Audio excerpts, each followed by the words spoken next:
bien le bonjour, ami bipède.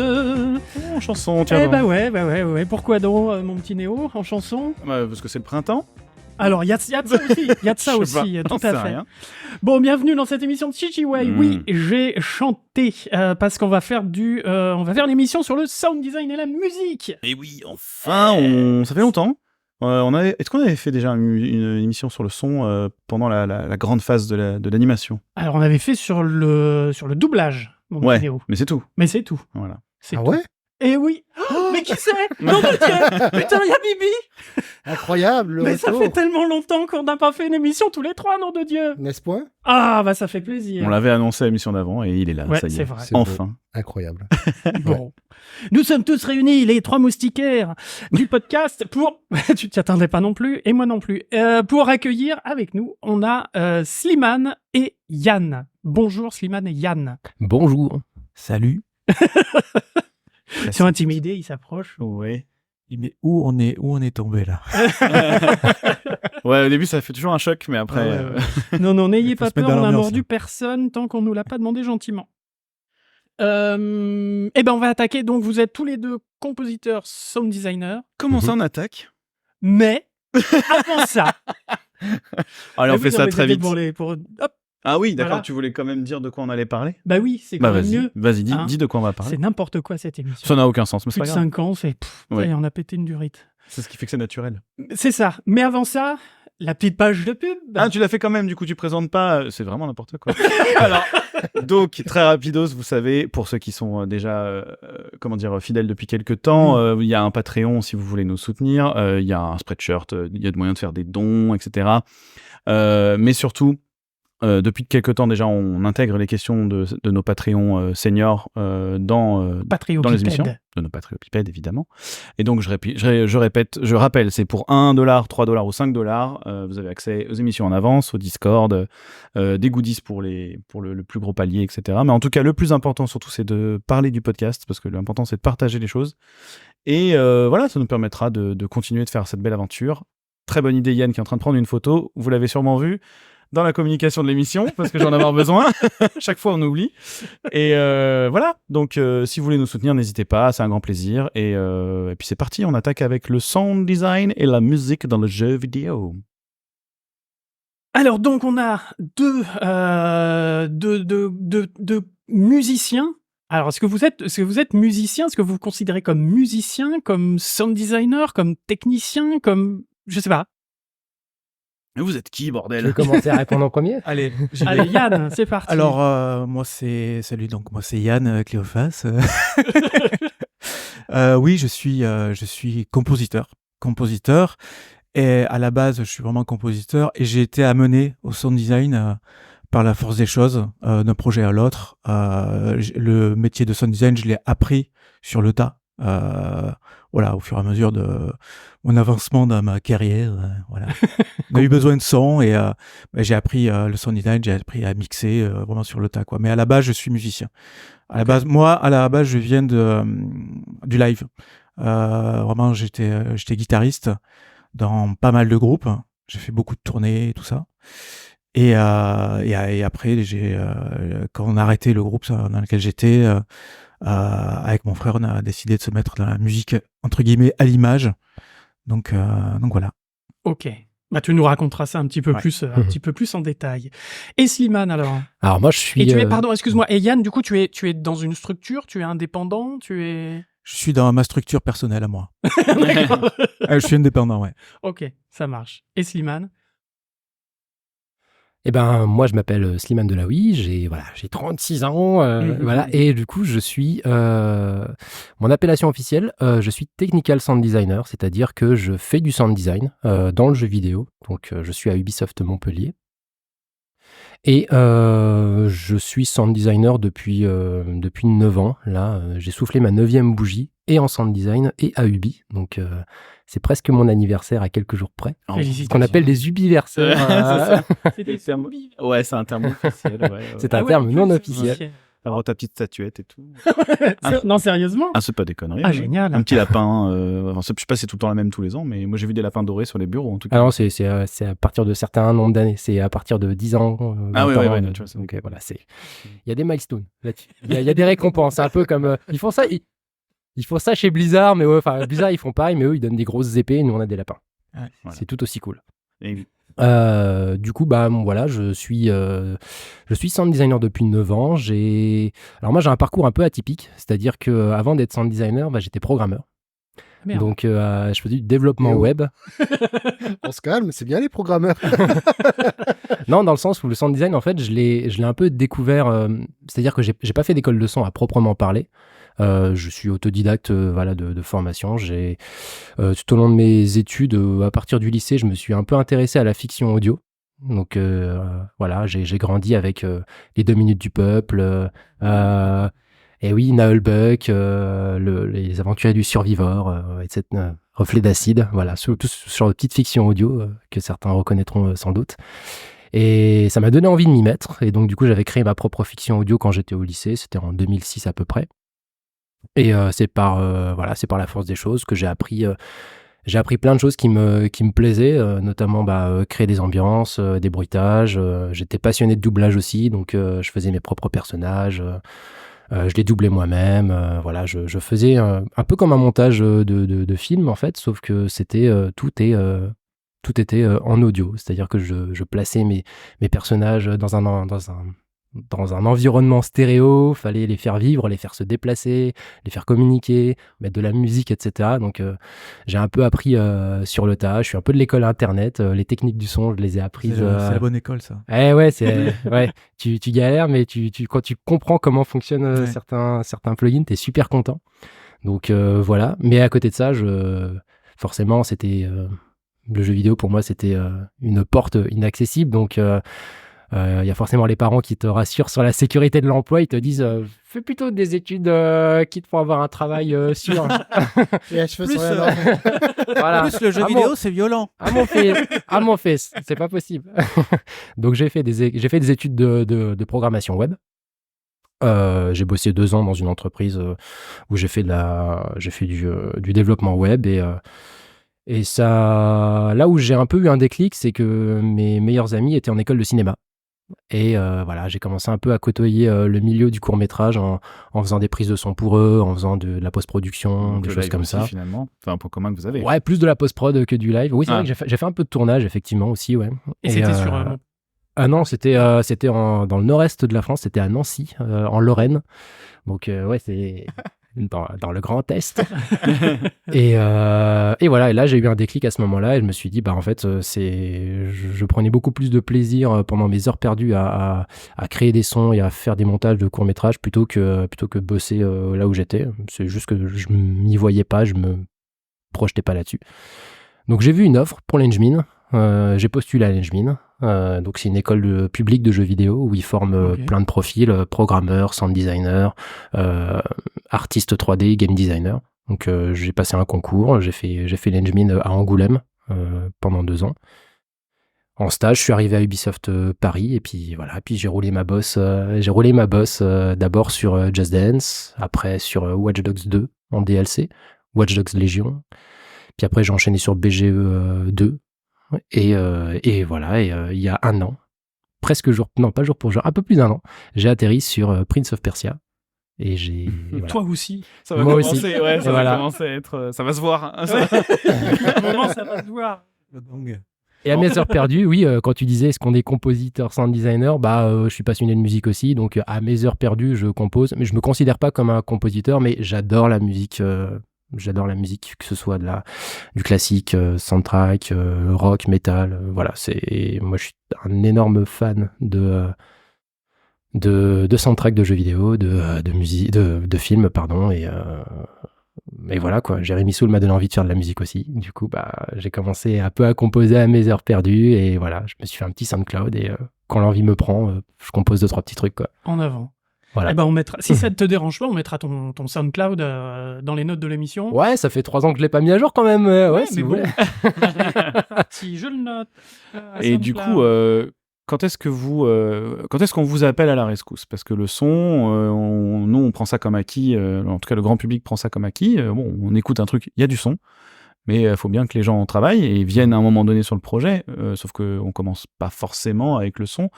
Notamment, on va parler de jeux vidéo parce que c'est quand même votre plus gros morceau, je dis pas de bêtises, hein, même si t'as Un une peu de tout carrière... quand même, ouais. Moi, je touche Encore un peu à aujourd'hui? tout. Ouais. Ok, bah on pourra faire le comparant entre les deux, c'est cool. Ouais. Et du coup, à quel moment vous avez tendance, vous, à intervenir dans un projet, en fait? Quel est le moment où on vous dit... Parce que, bon, on sait qu'en jeu vidéo, ça arrive très tard, très tard souvent, alors qu'en cinéma, par exemple, dès le doublage, il faut tout de suite pour faire l'animation, etc. Ouais, mais après, ça dépend des prods. Ouais. Ça dépend des prods, ça dépend... Enfin, moi, en tant qu'indépendant, le top, c'est ce qui arrive des fois, c'est d'être... dans le projet, ça m'arrive d'être assez tôt dans le projet, mais c'est vrai que souvent c'est, comme on dit, c'est la dernière roue du carrosse, quoi. Le son, c'est vraiment, et la musique encore plus, quoi. Parce que le son, encore dans un jeu vidéo, le son quand même est pensé pas mal souvent en amont ou il y a une fonction de gameplay aussi. Ouais, avec le gameplay et tout ça. Mais par exemple, dans l'animation, par exemple, le son souvent, à part les doublages, hein, le son est fait vraiment, c'est en dernier. En dernier, quoi. En dernier, et moi je fais pas mal de spectacles aussi de son et lumière. J'ai beau dire aux prod, ils le savent, ramenez-moi les trucs le plus tôt possible. La musique, même la musique, hein, j'ai beau leur dire, c'est toujours au dernier moment, mais bon, on va dire que j'ai un mois. Un mois et demi, 2 mois, quoi, si c'est bien, quoi. Mais là, je parle vraiment au niveau des spectacles. Hein, mais par contre, je sais que le sound design, ça va être... les derniers que j'ai fait, là, c'était 3 jours avant la première. Hein. Oh, putain. C'est vraiment... je le sais, quoi. Il faut que je trouve... je sais que je dois avoir les créneaux de libre avant les premières, quoi. Il y a une raison à ça? Une raison budgétaire ou la raison, c'est que souvent, ils sont sur plusieurs projets et que c'est pas des grosses boîtes. Et ils bossent tous sur les projets et c'est livré au dernier moment, quoi. Ouais. C'est livré au dernier moment. Donc, voilà. Donc, sur des spectacles comme ça, c'est vraiment, c'est au dernier moment. Sauf si vraiment il y a une synchro absolue, il faut que tu prépares les choses en amont. Il y a certaines choses que je prépare en amont. Au niveau du sound design, je parle. Au niveau du sound design, si par exemple je sais qu'il doit y avoir, admettons, je sais pas, des clapotis ou des cigales ou des trucs comme ça, qu'eux en ont besoin pour se mettre dans l'ambiance ou moi je dois chercher certains sons que je sais qui sont un peu galères à avoir, je le fais un peu en amont, mais c'est vraiment... mais quand même, la plupart du temps, ça va être 5 jours, une semaine avant ou... ouais. Tu sais que tu vas pas beaucoup dormir pendant une semaine. Ouais. Après, bon, je fais en sorte de... Ouais, ça m'est arrivé, de faire des nuits. Hein. Mais j'essaie de l'éviter, ça. Ouais, j'essaie de l'éviter. Par contre, au niveau musique, c'est un peu plus... j'ai un peu plus de temps, entre guillemets, quoi. Parce que c'est toujours quand même... C'est toujours un peu la course, quoi. Toujours un peu la course. Mais pour les spectacles, souvent, il leur faut souvent la musique avant. Donc, au moins qu'ils aient... il leur faut au moins les maquettes bien abouties pour le timing. Donc, quand tu parles de spectacle, c'est quoi? C'est des projections sur des sur projections, bâtiments, sur des monuments, sur des cathédrales, sur des monuments, en fait. Oui, genre les trucs Lyon en lumière. Voilà, ce genre de truc, de spectacle. Ouais. Mais du coup, moi, je comprends pas que ce soit fait à la dernière minute. C'est quand même synchro avec le son. Enfin, non? Si tu veux, j'ai l'impression que c'est bien fait. Ou alors les musicos sont très bons, mais... De toute façon, c'est bien fait. Oui, c'est ça. Mais non, pas, au niveau de la musique, moi, je travaille... après, c'est sympa quand tu vois le spectacle sur une cathédrale qui fait 80 mètres de haut, que toi, t'as bossé sur ton Mac. Ça fait bizarre. Hein. Je peux te dire que ça fait très, très bizarre, quoi. Et au niveau de la musique, moi, je bosse dans ces cas-là, je bosse sur des cinématiques qu'ils me donnent. Okay. Alors déjà, il y a un gros dialogue avec l'équipe pour savoir ce qu'on veut pas et tout ça. Vraiment, il y a quand même un travail en amont de toutes les intentions musicales sur les musiques et sur ça marche souvent par tableau, en fait. On a premier tableau, deuxième tableau, troisième tableau, et chaque tableau a une intention musicale, a quelque chose à raconter. Et eux, en fait, ils veulent la maquette de chaque tableau, au moins pour savoir où ils vont. Et moi, donc, je bosse sur une animatique où il y a il y a une image et marqué, bon, là, il se passe ça. Là, il se passe ça. C'est Voilà. un peu comme storyboard. Ouais, voilà. Et donc, c'est un truc, si par exemple, ça fait 10 minutes, et pendant 10 minutes, je vais avoir des commentaires et moi, je vais caler, par exemple, les transitions, je vais les faire comme ça. Dans le meilleur des cas, hein, parce que sinon, je m'adapte. Mais dans le meilleur des cas, ça se passe comme ça pour qu'il y ait des transitions qui soient fluides et pour qu'ils fassent un beau travail au niveau graphique et animation, quoi. Ça arrive qu'ils mettent des morceaux en avance, tu vois, des morceaux témoins. Ouais. Qui évidemment Comment sont pas libres de droit à ce moment-là. Ouais. Comme on fait en Oui, film. oui. Tu dis ça, mais en cinéma, c'est vrai qu'il y a pas mal de réalisateurs qui aiment bien bosser avec des musiques de référence pour donner une intention ou même... Même des fois, le reste, hein, les Ouais. musiques de référence. Oui, c'est c'est le vrai. cas de 2001, hein. L'Odyssée de l'espace, C'est vrai. c'est les musiques de référence qui sont restées, alors qu'il y a une vraie composition qui a été faite. Et ça a failli être le cas pour Star Wars.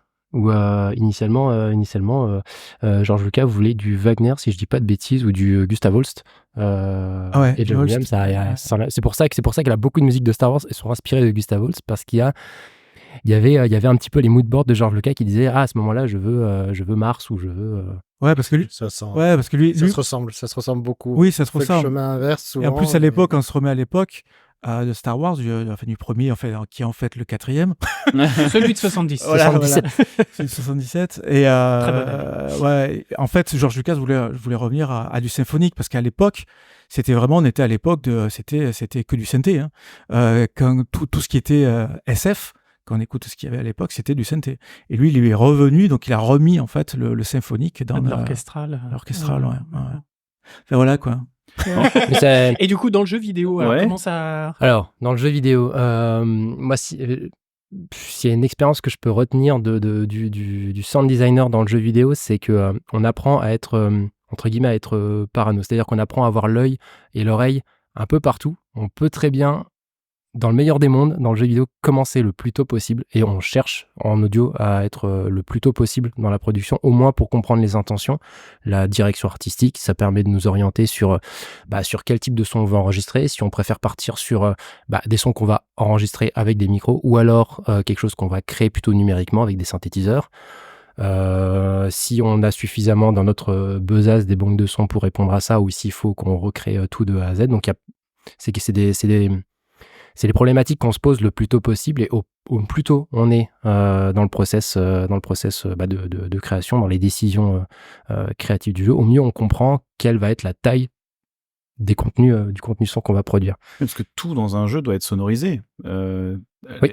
C'est peut-être une question un peu bête, hein, mais il y a les décors, les personnages.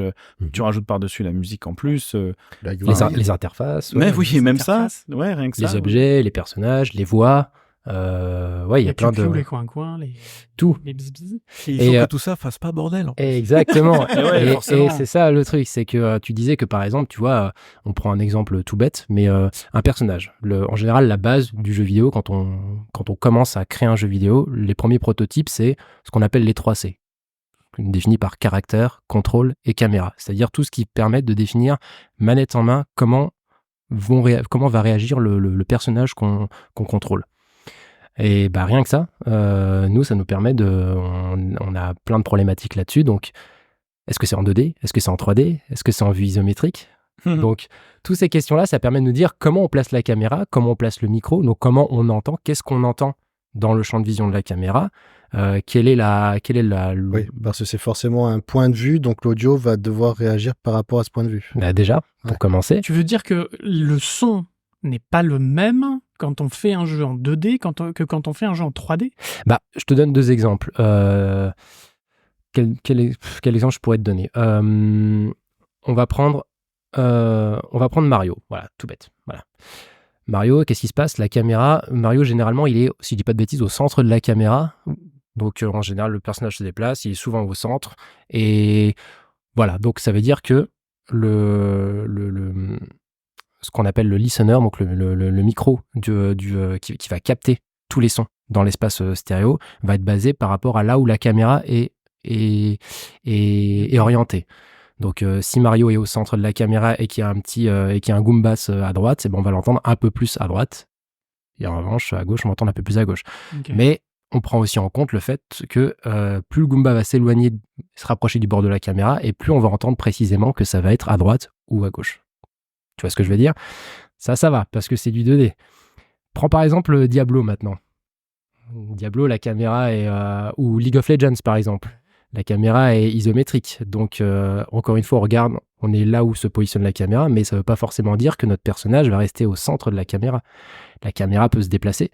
Ou un jeu de stratégie, tu vois, la caméra va écouter ce qu'elle entend en fonction de son orientation. Oui, parce que dans un jeu de stratégie, si tu vas cliquer en haut à droite de la map, t'as pas envie d'entendre le chevalier qui se bat en bas à gauche. Exactement. Alors que toi, t'es en train de regarder une rivière. Voilà. D'accord. Ou peut-être que si. Ou peut-être fois. que si, ça dépend de la direction sonore. Si c'est une direction audio assumée, il y a sans doute une raison pour ça. Mais tu vois, rien que ça permet... Nous, on a besoin d'être au courant de savoir comment la caméra se positionne, comment le joueur réagit, comment fonctionnent les animations, quel style de personnage on va avoir, pour déjà nous poser les questions de « Ok, comment on va structurer nos sons ?» Rien que pour notre personnage principal. Qu'est-ce que t'entends par structurer vos sons ? Par exemple, quand ton personnage se déplace, est-ce qu'il marche ? Est-ce qu'il court ? Est-ce qu'il saute ? Est-ce qu'il glisse ? Est-ce qu'il porte des vêtements ?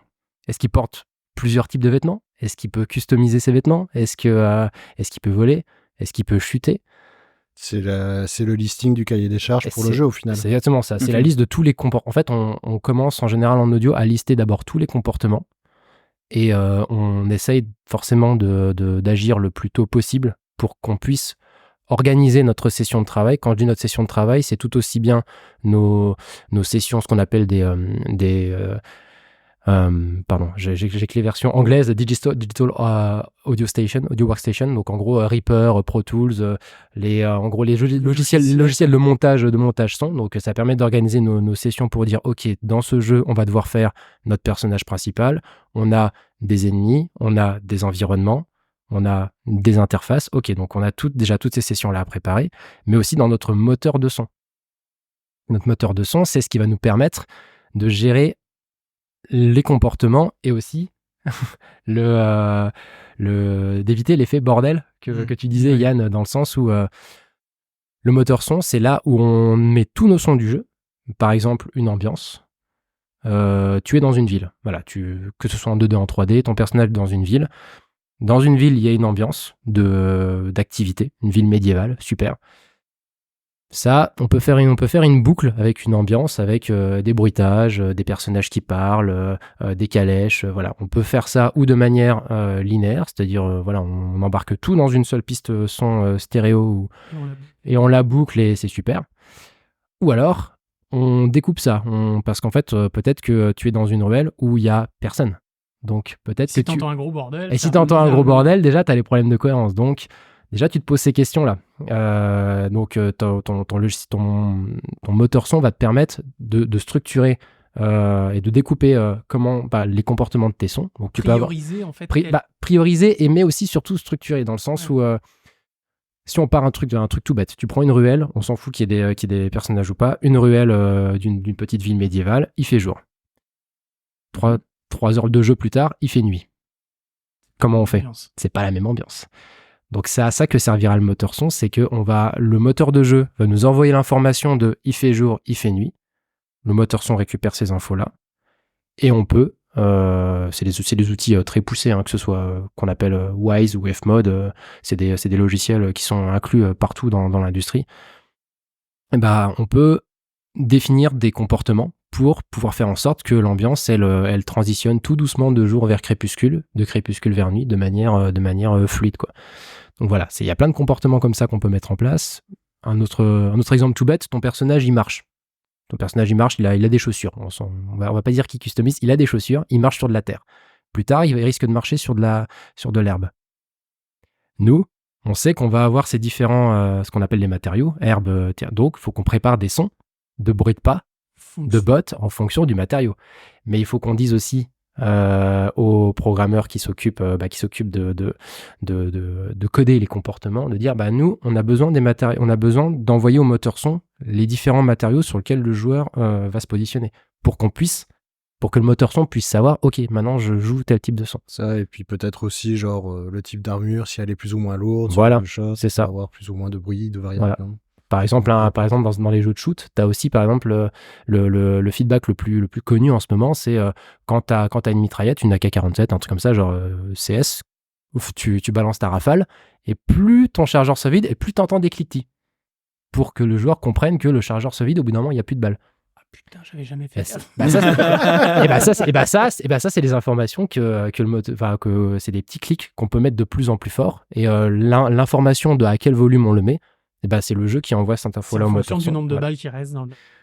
Et c'est là qu'on commence à toucher la principale différence entre le format audio, enfin le montage son linéaire et le montage son vidéoludique, c'est que quand on fait un film, un court-métrage, un film d'animation, on travaille sur du linéaire, c'est-à-dire qu'on travaille plan par plan. On sait que dans tel plan, il y a un personnage qui va sauter, qui va tomber.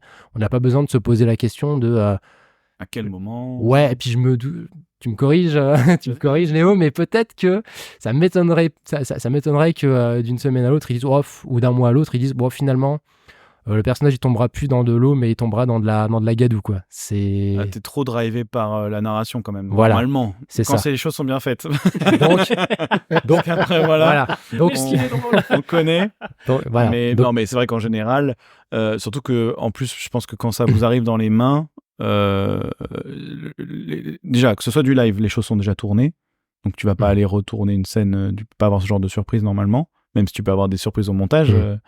Mais en anime, oui, le plan, il est déjà fait, t'es déjà passé à autre chose. Et souvent dans le linéaire, en montage son, tu reçois les plans, ils sont montés, validés, c'est ça. presque, entre guillemets, étalonnés, et on te donne 2 semaines, et en 2 semaines, tu prends ton La film, grosse quoi. différence entre les deux formats, c'est l'interactivité. Exactement. Et c'est là que la principale différence, elle est là. C'est que dans un film, on monte format linéaire. Si tu veux faire un son d'une explosion avec une acoustique spéciale, tu sais que tu vas enregistrer, tu vas faire jouer un son, tu vas lui mettre un effet d'une certaine reverb et tu te poses pas la question de comment elle va se comporter. Tu le fais exactement. Et c'est figé dans le temps, c'est figé, etc. Dans le jeu vidéo, on fait ce qu'on appelle du temps réel. On est dépendant des actions du joueur. Donc, on a besoin de nous assurer que quoi qu'il arrive, quoi que le joueur fasse, le comportement du son répond correctement aux actions du joueur. Une procéduralité en fait du son en fonction... Pas forcément procédural, mais on va plutôt parler de système. On va plutôt dire que c'est plutôt plus systémique. Oui, il va réagir selon ce que le joueur fait. Exactement, c'est ça. Et là, on commence et ça, tu peux pas le prévoir. Et ça, on peut jamais le prévoir. C'est pour ça qu'il y a ces outils. Et voilà. Enfin, on peut le prévoir, on peut prévoir tous les use cases, et c'est pour ça qu'il y a pas de bug dans le cinéma d'animation, sauf si c'est plutôt des oublis, alors que dans le jeu vidéo, des bugs, il peut y en avoir, parce qu'il y a des choses qu'on peut pas, des choses qu'on peut pas qu'on n'a pas forcément vues, on pense avoir prévu tous les cas, et de temps en temps, il y a un cas particulier auquel on n'a pas pensé. Voilà. Et quand tu composes, est-ce que tu as ces éléments souvent est-ce que tu t'en inspires? Est-ce que tu préfères ne pas les écouter et composer pour une situation particulière? Tu vois ce que je veux dire? Parle au niveau musique. Tout le sound design du jeu, tout ce que Slimane vient de raconter, voilà. Quand tu composes vraiment de la musique à maintenant... Alors, je parle pas des ambiances, parce que là, pour le coup, elles sont souvent... Quoique, peut-être qu'elles se mélangent avec le sound design aussi. Oui, c'est possible. Oui. Mais... Par exemple, sur Have a Nice Death, là, moi, j'ai écouté le sound design. C'est pas moi qui faisais le sound design. Et même on discutait avec le sound designer pareil, tu vois, pour qu'il y ait une cohérence. Et pareil, au niveau de la musique, de la composition aussi. Et après, avec le moteur audio, là, c'était avec Fmod. Voilà, mixer tout ça, en fait. Est-ce que ça va driver, tu vois, tes choix d'instruments, Non, les choix d'instruments, si tu veux, ils sont drivés alors déjà par les discussions que tu as avec la personne que tu as en face de toi, qui va s'occuper de ça, souvent le directeur audio. Et ça, c'est drivé par exemple, dans ce cas-là, dans le monde dans lequel tu te trouves. Si c'est dans le cas de Have a Nice Day, si c'est par exemple un monde où il y a des détritus, où il y a des choses qui fuient, un peu sombres et tout ça, moi je vais discuter avec lui. On va dire voilà, lui va me dire des idées que déjà il a, et moi je vais apporter comment je vois les choses. Par exemple, je vais lui dire voilà, ça serait bien de taper sur par exemple, moi j'ai tapé sur des poubelles, j'ai j'ai utilisé des instruments un peu rudimentaires pour vraiment pour le stage des égouts et tout ça. Mhm. Et plus axé sur la rythmique, un peu plus que sur la mélodie, qu'il y ait vraiment des ambiances, qu'il y ait des ambiances que moi j'avais travaillé à la guitare avec des frottés, avec des trucs comme ça, avec en plus des synthés. Donc c'était vraiment et dedans il y avait ces percus. En fait, il y avait des percus un peu tribales que j'avais mélangé avec des percus que je tapais sur des poubelles, sur des trucs comme ça. C'est un bordel chez Ouais, toi. ouais. Là, j'ai fait un peu, pour le coup, un peu de sound design. Ouais. En fait, j'ai tapé ce qu'on fait pour le sound design. Par exemple, sur le bruit d'une poubelle, moi je le tape. Par contre, je vais le récupérer et je vais en faire un rythme avec ça. Je le mets dans un sampler ou alors, et là, je vais en faire un rythme. Je vais le mélanger avec d'autres sons. Et j'avais pris l'instrument en fait qui va revenir tout le temps en dehors de ces percussions. Donc, il y a les percussions, il y avait la gambarde aussi. J'avais intégré la gambarde qu'on entend dans ce stage-là et qui à la fin avec le gros boss, on l'entend vraiment. Il y a un solo même à la gambarde que j'ai fait un solo électrique à la gambarde sur un morceau métal. Une gambarde électrique. Ouais. Tu t'es trouvé une note de référence, tu l'as samplé, puis après t'as Non, je l'ai joué. Ou tu le jouais donc à la bouche, j'ai joué la gambarde. En fait, le truc. Respect. Hein. En fait, c'est ce qu'il y a de marrant quand t'es compositeur, en fait. Mais tu rigoles, mais c'est pas facile la gambarde en vrai. Non. J'imagine. En fait, le truc, ce qui s'est passé, c'est pour en faire quelque chose, en tout cas. Ouais, ce qui s'est passé, c'est que quand on a décidé de faire ça, que c'était validé, en fait, j'ai dit ok, j'ai regardé des tutos, j'ai acheté 2 gambardes, j'ai regardé des tutos et j'ai fait la technique, quoi, pour avoir la technique de la gambarde. Et après, j'ai enregistré. Et après, ouais, j'ai découpé, tu vois, j'ai fait des trucs comme ça, et j'ai traité le son, quoi. Voilà. Ouais. On s'en rend pas compte, mais en musique, même surtout en musique électronique, les musiciens, les compositeurs font beaucoup plus de sound design qu'on ne le pense en fait. La plupart du temps, il y a surtout des instruments percussifs, voire même tonaux. Hein, des fois un petit, des fois une fourchette sur un verre de vin, un truc comme ça suffit pour. Et des fois, ils font même des expérimentations. Ils le remplissent un petit peu pour trouver la bonne note qu'ils cherchent, la bonne résonance, etc. Ils samplent tout ça, puis après. C'est ce qu'il y a de super intéressant quand t'es compositeur. Après, quand tu bosses, c'est vraiment tout se lie en fait, et tout se mélange. On est dans une ère qui est vachement intéressante pour ça parce que on a les outils pour faire ça. On a les outils, ils sont à disposition. En fait. C'est-à-dire de quels outils tu parles du coup? Les outils, c'est-à-dire tu peux sampler. T'as un sampler, tu peux sampler, tu peux enregistrer sur ton laptop, t'as le logiciel virtuel, ce que t'as appelé tout à l'heure le DAW, t'as ton logiciel virtuel, que ce soit le Logic, les Pro Tools, et tout ça, et ça, c'est disponible au grand public, quoi. Okay.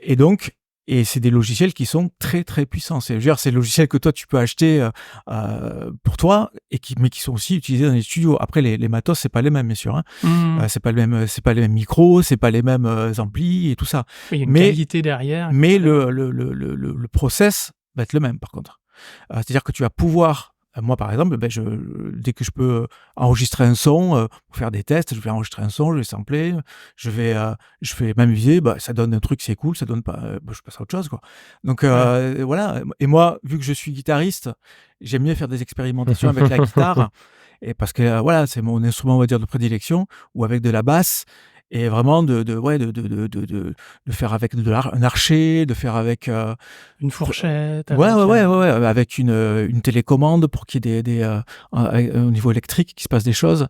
Donc il y a beaucoup d'expérimentation. Ouais. Et quand tu peux faire ça, c'est sympa, c'est dans des prods en fait où tu as le temps. Tu as le temps de le faire, où vraiment là pour le coup. Ouais, là, tu vois, pour les spectacles.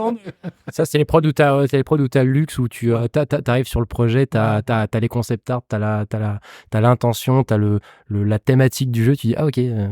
Ouais, et tout à l'heure, tu disais par rapport à comment tu fais en fait la musique, comment tu orientes au niveau des instruments, mais c'est ça aussi. Moi, je sais que je parle beaucoup avec les gens, mais je leur dis, mais dès que vous avez un truc à me montrez-moi. Les concept art, c'est génial. Tu t'imprègnes. Tu t'imprègnes de ce que ça va donner, même si ça va pas être ça in fine. Dans les grandes lignes, ça va être ça. Donc, tu peux t'en imprégner et ça, c'est... tu rentres dans le monde. Toi, en tant que compositeur, tu rentres dans le monde et tu peux te projeter. Donc, même avec... après, quand il y a les premières maquettes et tout, Moi, si je peux pas avoir le truc, si je peux pas le tester, je leur dis, mais dès que tu as un truc, tu peux l'enregistrer en vidéo, tu me l'envoies, quoi.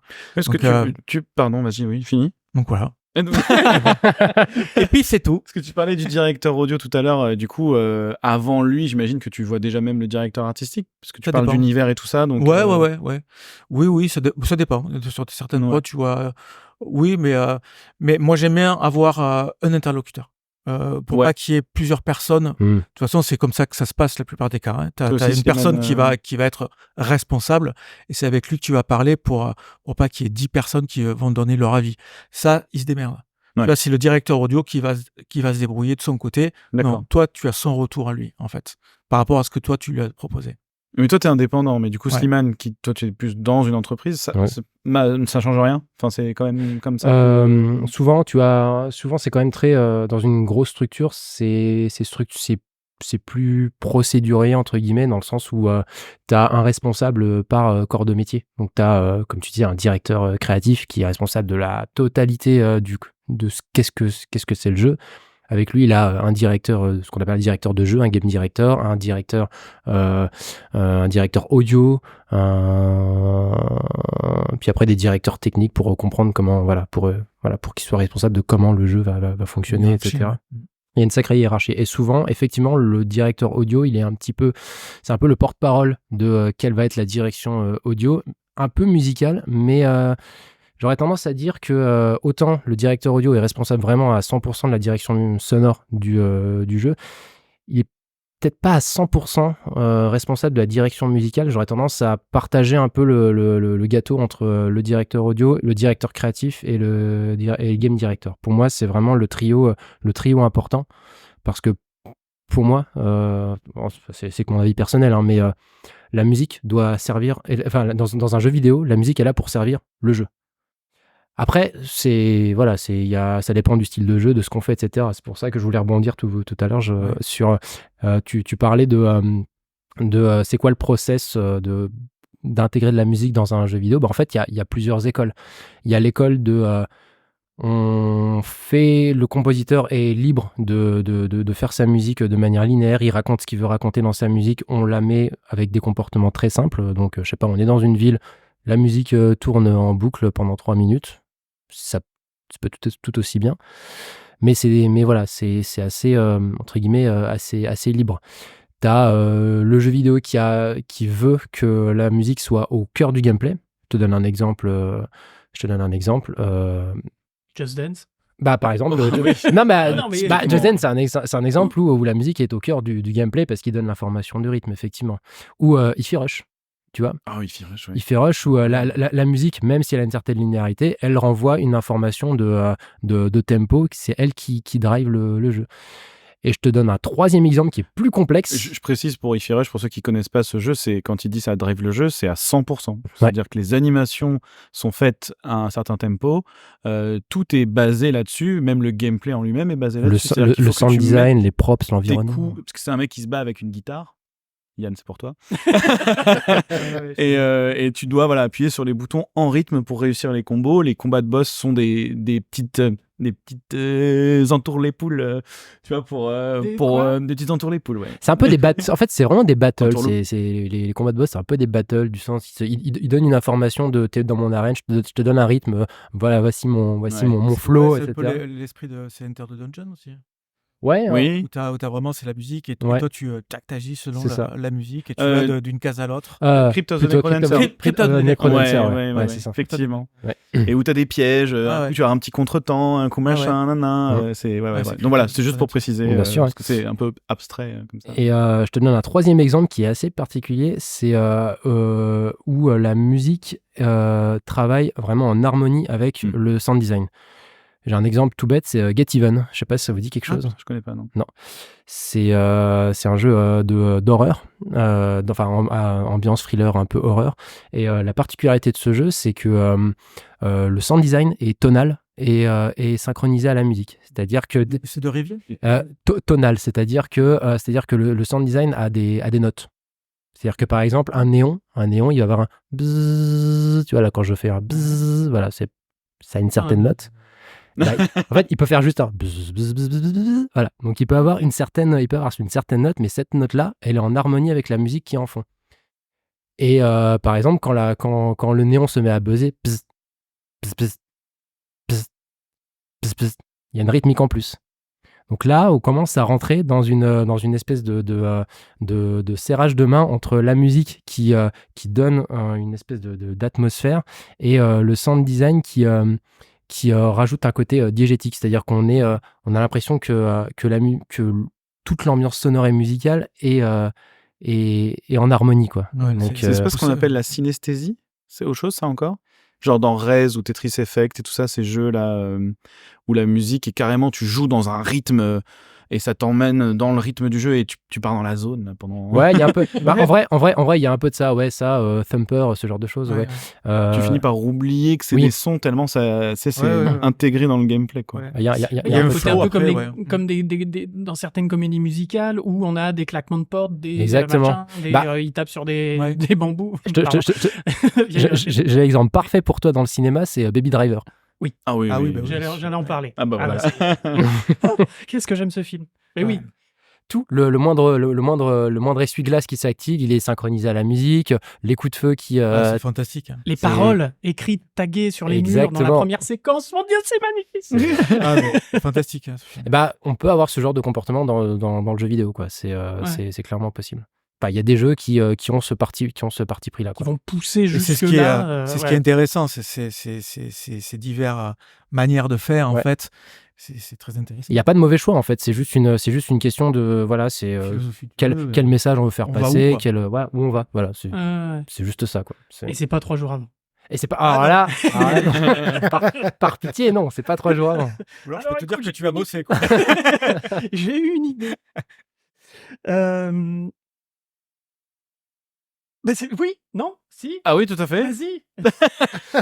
Écoute, non, mais en plus, je me suis dit que j'allais peut-être enchaîner là-dessus parce que c'est une question qui rejoint un peu tout ce qu'on raconte depuis le début. Du coup, là, il y a une différence dans votre travail quand vous faites du gameplay et quand vous faites de la cinématique.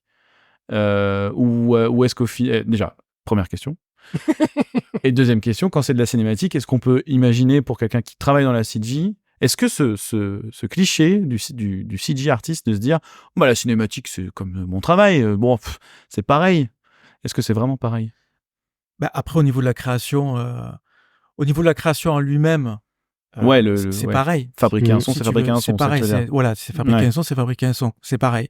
Après, c'est comme Simon nous a expliqué, la grosse différence, c'est que la cinématique, c'est un court-métrage, c'est l'animation, et un jeu vidéo, c'est interactif. C'est ça la différence. Tu peux avoir les deux dans un même jeu vidéo. Tu peux avoir un jeu vidéo qui te met une cinématique animée, par exemple. Nous, c'est ce qu'on a sur Prince of Persia. Tu vois, on a des cinématiques qui sont dessinées, où il y a un fond, voilà, il y a une musique, une ambiance, des sons qui sont liés à cette cinématique-là. Là, on n'a pas trop à se poser la question. On travaille comme dans le linéaire.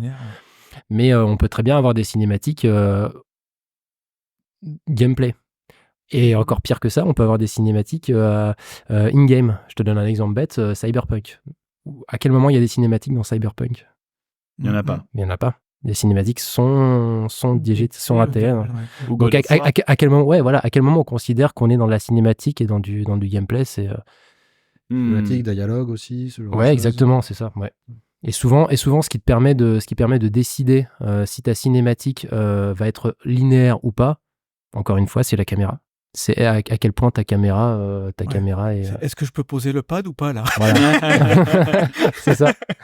Exactement. Mais tu vois, tout à l'heure, tu parlais de toutes les ambiances que tu es obligé de poser dans une ruelle, etc. Si dans cette ruelle, d'un coup, il y a une cinématique qui se lance, est-ce que tu es obligé, au bout d'un moment, de respecter ce que tu as installé dans le gameplay, ou est-ce que tu peux te dire je coupe tout et je passe en mode cinématique et donc en montage plus linéaire?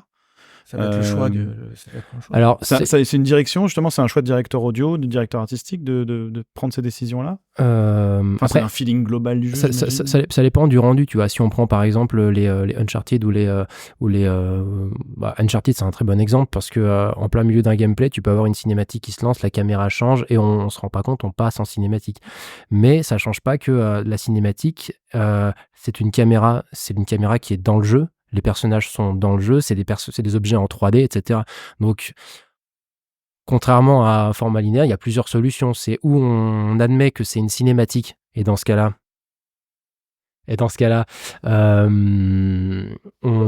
on monte notre son de manière linéaire, mais le problème c'est qu'il faut que ce soit quand même raccord avec même en termes d'ambiance, en termes de reverb, etc. Il faut que ce soit raccord avec ce que tu vivais dans le jeu. Donc en général, ce qui se passe dans ce genre de jeu, c'est que les objets sonores sont positionnés en 3D dans la scène, et c'est la caméra qui donne l'information de ça. Et à des moments clés de la cinématique, si par exemple il y avait un baril pendant que 2 personnages parlent et le baril explose, c'est un son 3D qui est dans la scène, qui est déclenché par la cinématique. Boîte de collision, quelque C'est ça, part, c'est un peu et ça, d'un coup, exactement. déclenche, La seule différence, c'est au lieu que ce soit systématique parce que c'est le joueur qui le fait en tirant dessus, là c'est dans un contexte de cinématique, il y a une timeline, et à ce moment-là on décide de dire tel frame de la cinématique, cet objet-là qui est dans la scène, on va le faire exploser. Donc synchronisation du son Voilà. et tout ça. Mais du coup ça implique de penser l'écriture, l'écriture sonore et même l'intégration sonore de ta cinématique différemment que si tu écrivais, que si tu montais une cinématique à l'image pour un film, tu vois. C'est 2 choses différentes. J'imagine qu'il doit y avoir aussi des méga contraintes, type est-ce que je suis dans une transaction transparente, Oui. seamless, ou une sortie de la cinématique en seamless? Comment j'interagis avec le son à l'intérieur de ma cinématique? Quels sont les types de transitions que je vais faire en entrée mais aussi en sortie? Est-ce que je fais du cut à l'entrée? Est-ce que je cut à la sortie ou autre? Oui. Donc il doit y avoir plein de contraintes comme ça aussi qui font que c'est complètement organique au final comme truc. C'est ça. Et si ta caméra est en 3D, tes personnages sont en 3D dans une pièce, alors que il y a 2 secondes, tu avais le contrôle et que tu jouais dans cette pièce-là, est-ce qu'on veut garder la même ambiance que cette pièce-là? Qu'est-ce qui se passe si du jour au lendemain, la direction artistique décide de dire en fait finalement les personnages restent où ils sont, mais ils sont plus dans une chambre, mais dans une salle de bain? La reverb, c'est plus la même. Donc voilà, donc c'est tout. En fait, c'est toutes ces questions qui permettent de dire que en fait, quand tu crées une quand tu travailles sur une cinématique dans le jeu vidéo, tout dépend des outils et tout dépend surtout de de ce que tu vois en fait et de la manière dont c'est intégré, quoi. Alors du coup, ça me fait penser à une autre question qui est à la fois un peu philosophique. Est-ce que comme on a dans le comment ça s'appelle, est-ce qu'il y a une règle assez générique type show don't tell, le fameux truc qu'on peut avoir sur des choses de dire voilà, on veut faire du storytelling. Voilà, c'est le mot que je cherchais. On va faire du storytelling. Est-ce qu'il y a un truc comme ça dans le son ou dans votre métier qui est un peu une maxime assez générique de dire c'est une bonne habitude à prendre. C'est quelque chose qui peut être intéressant. Le storytelling, au niveau de la musique, ce que tu appelles le storytelling, c'est ce que va te dire la musique. En fait, la musique est là pour te mettre dans une ambiance. Peur, les musiques la musique, son rôle, c'est de te mettre dans une ambiance. C'est même les choses qui sont pas montrées forcément, peut-être les faire ressentir. Tu vois, c'est comme même dans le cinéma. C'est dans le cinéma, la musique, elle va souligner des choses qui sont pas dites. Quand c'est bien composé. Oui. Mais c'est. Je crois que c'est Spielberg qui disait que c'est 50% pour lui et 50% du film, au niveau des émotions, c'est la musique. Il bosse pas avec un manche aussi. Hein. Oui. Ouais, John Williams. Ça va, non, mais bon, la philosophie, c'est ça en fait. C'est que la musique va te. C'est pour ça aussi qu'on aime bien écouter des BO. Que ce soit de jeux, de films, parce qu'elles nous remettent dans l'ambiance du film. Quand elles sont bien faites, elles nous remettent vraiment dans l'ambiance. Et on ressent ce qu'on a ressenti dans le film et elles nous racontent une histoire. Alors attention à pas tomber dans ce qu'on appelle là je vais sortir ma science, le Mickey Mousing. Qui va appuyer chaque truc, chaque action, chaque... Ça, c'est Silly Symphony. Voilà, comme il y avait dans les dessins animés, justement, de Mickey Mouse, où à chaque fois Tom et Jerry, Tom et Jerry, à chaque fois qui couraient, la musique, etc., qui partait aussi en vrille. C'est pas mal dans du cartoon, mais après, dans des films, dans des trucs, c'est juste insupportable. Il y a des films qui, moi, m'ont sorti du film à cause de la musique. Ouais. Par exemple. Pour rebondir sur ta question sur le show don't tell, en sound design, en fait, on fait surtout ça. En voice design, on définit la limite à pas franchir entre un feedback, Donc une réaction une réaction du personnage à une action du joueur, et essayer entre guillemets d'orienter le joueur vers une destination. Par exemple, ton personnage se balade dans une ruelle malfamée. Tu vois, elle est vraiment sombre. Il fait nuit. Mais j'adore ça. Et voilà. Mais moi j'adore le polar. On va y aller, les gars. Je plaisante pas. J'adore le polar. En fait, j'avais Max Payne en tête, c'est pour ça. On va en parler, allonge-toi là. Tu vois, par exemple, et là, il y a une girafe. Bah, tu vois, si par exemple ton personnage, en se baladant dans le truc, il se répète ou il le dit à voix haute, cette rue est mal famée. Ok, là, on est dans du show don't tell. Là, ça veut dire que on a peur de pas suffisamment montrer que, ok, il y a quelque chose de, beaucoup de jeux en ce moment. Voilà, c'est ça. Ouais. Ou alors, ça arrive quand l'affordance, ce qu'on appelle l'affordance, c'est trouver un moyen intuitif d'orienter le joueur dans une direction. L'exemple, c'est la lumière au bout du couloir qui oriente l'œil du joueur. Ça, c'est ça. Au bout de l'impasse. Exactement. ou les plateformes de couleur jaune. Et tout ce qui est jaune, ça veut dire faut aller par là. Ça veut dire on peut s'accrocher. Et ben souvent le joueur quand il essaie de grimper une fois, 2 fois, 3 fois, si au bout de 3 fois il a pas compris, bah peut-être que le personnage peut-être que les programmeurs vont coder une réaction pour dire au joueur Tu serais pas un peu con? Tu serais pas un peu il me faut quelque chose pour pouvoir monter. Ouais, ou alors ça, ou alors j'ai pas l'impression que ce soit. Ouais, voilà. Ah non, à gauche. L'autre gauche. Ou alors ça doit pas être par là. Voilà. Ouais. Tu vois, ça on est plus dans du feedback ou c'est toi. pas assez d'énergie. Ouais, le fameux. Parce que c'est un peu moi, quand Bibi a posé la question, je me disais c'est vrai, c'est marrant, le show don't tell à l'image ça paraît évident, mais est-ce que tu as un make it soundable, fais-le entendre plutôt que comme tu viens de le dire, lâcher une line.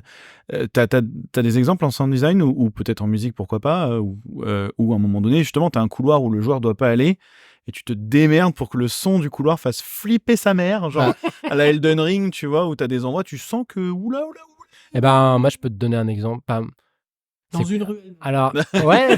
non, mais moi, je prendrais le problème dans l'autre sens et je prendrais les codes du cinéma d'horreur. C'est-à-dire que si c'est un endroit qui peut paraître flippant, je mettrais de moins en moins de son, par exemple. Ah, ok. Ouais, j'allais poser la ça question. Ça devient inquiétant. Est-ce que ça arrive qu'il n'y ait pas de son aussi? Parce que ça, c'est inquiétant au final. On fait ça pour créer de la dynamique, souvent. Ouais. Et si vous avez remarqué, dans le cinéma d'horreur, souvent, quand vous commencez, vous le réalisez souvent assez tard, mais quand il y a une ambiance un peu pesante et qu'au bout d'un moment, on se rend pas compte et progressivement, il y a de moins en moins de son, on va créer de la dynamique, on va créer une situation où il n'y a plus de son. C'est angoissant. Hein. Et au moment où il va y avoir un son fort qui va arriver, pas forcément beaucoup plus fort que la moyenne, mais suffisamment fort pour faire recéter. Voilà, ça c'est bête. Le son du chat en lui-même, il est pas vraiment fort, il est pas là, il va pas te hurler dans les oreilles, à te faire saigner, mais juste, tu t'es habitué à entendre quelque chose de assez faible, et au bout d'un moment, il y a un truc fort qui te sursaute. J'aurais fait ce choix, par exemple. Ouais, après, c'est des choix. Hein. C'est des choix parce que tu peux avoir aussi, mais ça, c'est beaucoup plus classique. Quand tu vas c'est un peu. Quand tu vas dans un endroit où c'est un peu plus mystérieux, il va se passer quelque chose. Que si tu commences à avoir des violons, tu dis il y a un truc qui va se passer là. Il n'y a pas de surprise en fait. Tu vois, on a ce truc là dans Prince of Persia. Des gamins. C'est-à-dire qu'ils disent il va se passer un truc, il y a la musique, elle fait peur. Oui. Mais c'est ça en fait. Ah oui. En fait, c'est souvent ça le problème, c'est quand tu commences à regarder beaucoup de films, à écouter beaucoup de musique, etc. Les codes, au bout d'un moment, tu commences à les comprendre, et souvent tu te fais de moins en moins surprendre, ou au même titre que tu connais les codes de l'écriture, tu commences à assimiler les codes d'écriture du cinéma, dire ok, j'avais prévu que ce personnage-là allait nous trahir, etc. Souvent en musique, on a un petit peu la musique a tendance des fois à teaser ce qui pourrait se passer.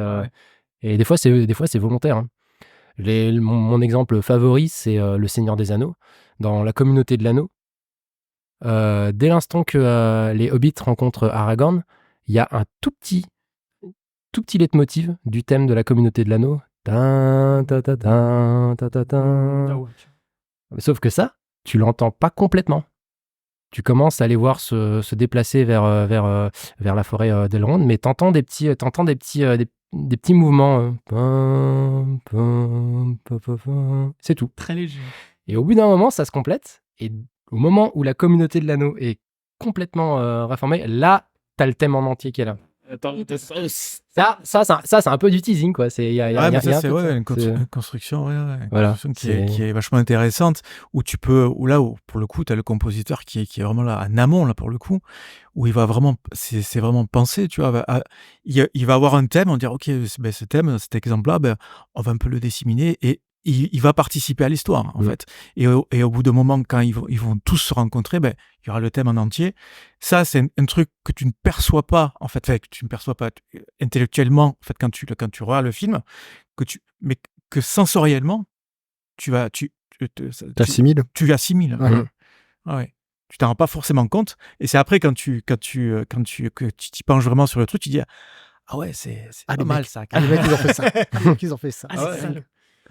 Je me suis fait avoir. Je trouve que John Williams, et je pense qu'on va pas tarder parce que ça, voilà, ça ne voulait absolument rien dire, mais vous avez compris.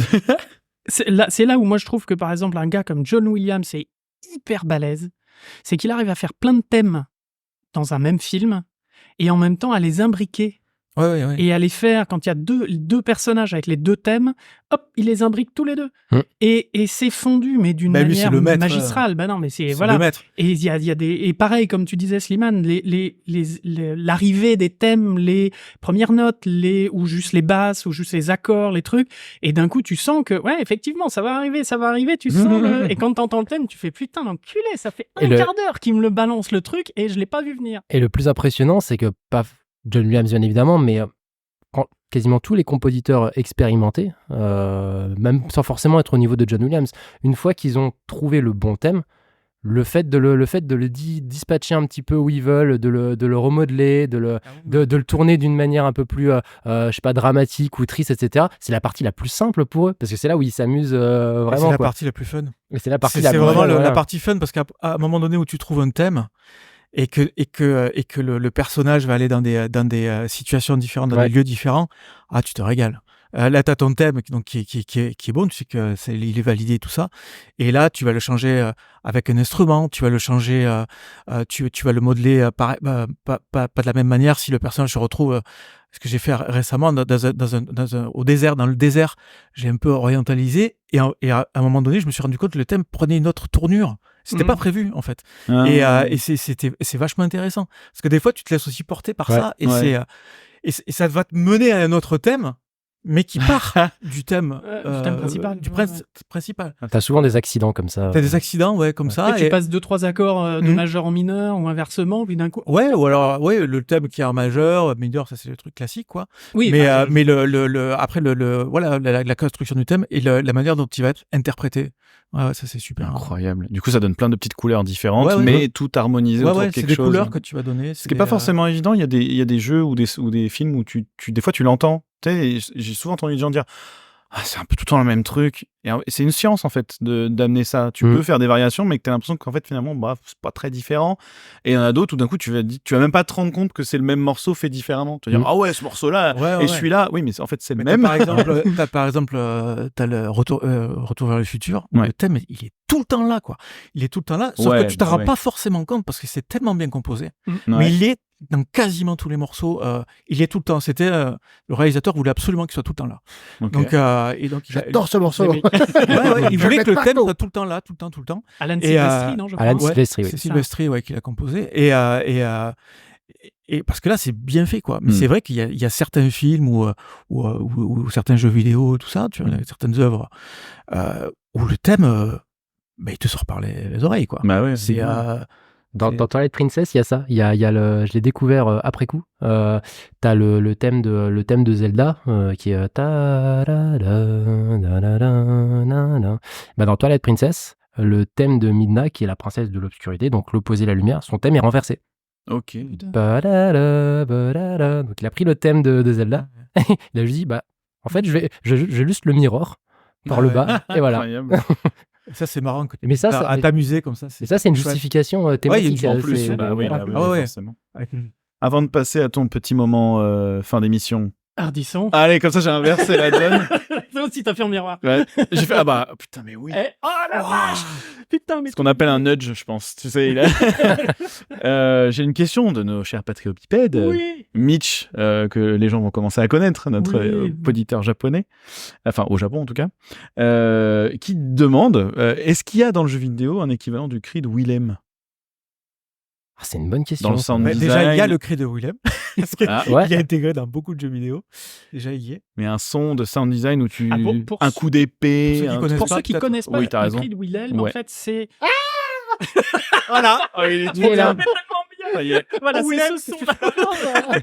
Et en fait, c'est dans un film des années 50, si je dis pas de conneries, une histoire de rivière rouge, je ne sais trop Ouais. quoi, où il y a un type qui se fait bouffer par un crocodile et en fait, le gars a fait ça en post-production, plein de décès et tout ça. Hein, ils en ont gardé un, il est très bien, celui que vient de faire Bibi avec Maestria. Quel talent. Quel talent. Avec talent. Ouais, on sait tout faire ici. Et après, c'est un sound designer, mais je pense que vous devez l'aduler, Ben Burtt. Ben Burtt, oui, qui bien évidemment. entre autres a fait tout le fameux. sound design de Star Wars, de Jurassic Park, Indiana Jones aussi, si je Wall-E. dis pas de conneries, Wall-E, Des petits joueurs, ça. qui lui l'a repris en fait comme une espèce de gimmick, de truc. Il s'est dit Une bah tiens, je private vais joke. m'amuser, C'est je vais private joke. de private joke et tout ça. Sauf que bon, au bout d'un moment, c'est allé vraiment ad nauseam. C'était plus un gimmick, c'était vraiment un truc. Enfin, maintenant, on l'entend partout. Mm. Ben maintenant, pour le coup, c'est vraiment un private joke parce que Ouais. on l'intègre. Dire, allez, on va l'intégrer, on va voir si. Ah, on c'est va trop. l'entendre. Maintenant, c'est trop Maintenant, tard. c'est trop. oui, D'ailleurs, ouais, il y a maintenant, une- c'est il y a une trop- vidéo, je pense que je la mettrai en lien dans les notes du Fossoyeur de film. Oui. Qui justement reprend ce truc-là, Ouais, alors ouais. refait l'historique, etc. Et elle est juste à crever de rire et c'est très très juste, comme à chaque fois ce qu'il fait. On le salue s'il nous écoute pas, Mais- parce qu'il nous écoute pas, je pense pas. Oh, oui, il y a peu de chance. Ouais. Mais du coup, pour répondre à la question, Ouais, c'est Willem. une super bonne question. Mais j'ai pas en tête de son gimmick au même titre que le cri de Willem, mais en fait, je dirais plutôt qu'il y a des tendances en sound design qui se répètent, qui se répètent. C'est-à-dire que en ce moment, je suis en train d'étudier un phénomène dans le sound design du jeu vidéo, c'est le fait que les sons sont de plus en plus lourds, assez graves dans le bas. Il y a une espèce de zone bas médium et il y a des techniques qui sont en train de se développer. Tout le monde écoute un peu ça et les retravaille. Bon, ce serait un peu trop compliqué et soporifique de l'expliquer, mais on a tendance à avoir des sons de plus en plus gonflés et de plus en plus lourds. Et le résultat, c'est que il y a beaucoup de sound design de pouvoir, genre Harry Potter, Call of Duty, etc. Il y a toujours une même base de son un peu muddy, presque liquide, mais qui se trimballe dans le bas du spectre pour donner un peu plus de lourdeur. Si t'as une vidéo avec des sons de ça, je serais curieux qu'on les mette dans Ouais, dans il l'émission. faudrait que je. Il y a une vidéo d'un Américain qui s'appelle Marshall McGee qui s'est intéressé aussi à ce phénomène. Et la résultante de ça, c'est que on essaie de faire sonner quelque chose d'assez.